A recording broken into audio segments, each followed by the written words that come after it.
'Di ba 2011 ka nagtrabaho until 2024. So ano yung mga naaagian mo na napakalisod sa pagtatrabaho mo? Na grabe. Lisod dili at is akong amo is but-an jud kaayo, Buotan. grabe.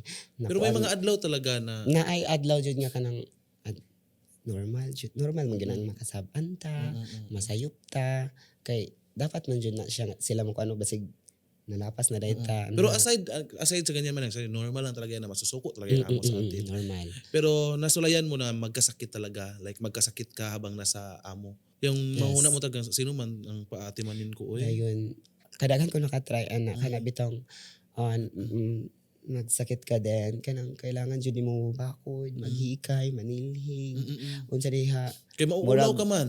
kayahon jud nimo ang tanan Mm, kay maulaw biya ang atong amo mo ay mo hikay nya kita mm. kuanan sweldoan ta mo ng Kahit bisag tinihilantan ka, kahit nagkasakit ka, bisag kapoy tumindog ka pa rin. kayahon What if hindi laban. ka pa nabubuyong, like hindi ka pa nakukuyapan?